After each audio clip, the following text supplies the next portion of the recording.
Hello friends, welcome to our channel. நம்ம சேனலில் வந்து ரொம்பவே நிறைய யூஸ்ஃபுல்லான விஷயம்லாம் பார்த்துட்டு வரோம். அந்த வகையில் இன்றைக்கி பார்க்க போகிற விஷயம் பார்த்திங்கன்னா, நம்ம எல்லாருக்குமே வந்து சாரியில் உள்ள எல்லா ப்ளவுஸையும் ஸ்டிச் பண்ண மாட்டோம். இந்த மாதிரி வீட்டில் போட்டிருப்போம். நம்ம வந்து வேறு ஏதாவது டிசைனர் ப்ளவுஸ் தைப்போம், இல்லை தனியாக வாங்கி தைப்போம். ஸோ அந்த மாதிரி இருக்கும். அதே மாதிரி இந்த மாதிரி ரொம்ப பழையசாக இருக்க புடவையும் நம்மளால் யார்கிட்டையும் கொடுக்க முடியாது. அதே போல் இந்த பழைய துப்பட்டா, சாரி பிட்டு இதெல்லாம் நம்ம சில விஷயங்கள் வந்து ஓரளவுக்கு நல்லா இருந்தால் தான் நம்ம அடுத்தவங்களுக்கு கொடுக்குறா இருந்தால் கூட கொடுக்க முடியும்.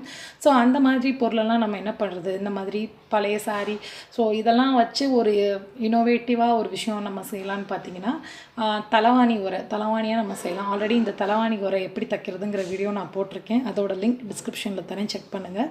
ஸோ இதெல்லாம் வச்சு நம்ம திடீர்னு ஒரு தலைவாணி ரெடி பண்ணலாம்.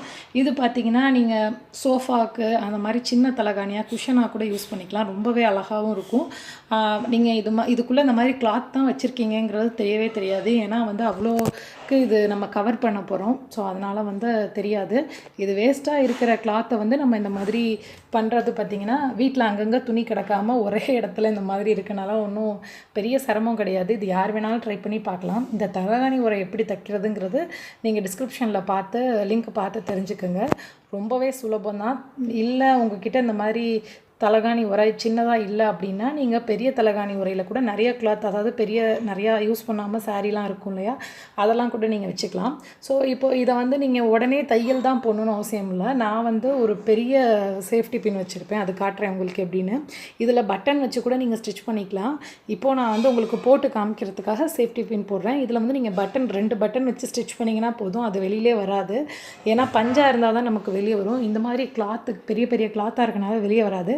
நான் வந்து இப்போ உங்களுக்கு பின் போட்டு காமிக்கிறேன். நீங்கள் வந்து இந்த இடத்துல வந்து 2 பட்டன் வச்சு ஸ்டிச் பண்ணிங்கன்னா ரொம்பவே ஒரு காம்பேக்டாக நீங்களே ரெடி பண்ண ஒரு தலைகாணி. பழைய துணியெல்லாம் நம்ம வேஸ்ட் பண்ணாமல் ஒரு சூப்பரான ஒரு ஐடியா இது. பாருங்கள் எவ்வளோ சாஃப்டாக இருக்குன்னு.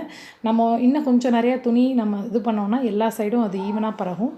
நம்ம வந்து கையாலே நம்ம அழுத்தினோன்னா எல்லா சைடும் ஈவனாக போயிடும். இது வெளியே எடுத்துக்காது. நீங்கள் சோஃபாவுக்கு கால் வைக்கிறதுக்கு, சின்ன பசங்களுக்கு இப்போ கால் வைக்கிறதுக்கு, நம்மளே கால் வச்சுக்கிறதுக்கு, அந்த மாதிரி நல்லது, ஒரு ஈஸியான ஒரு இது.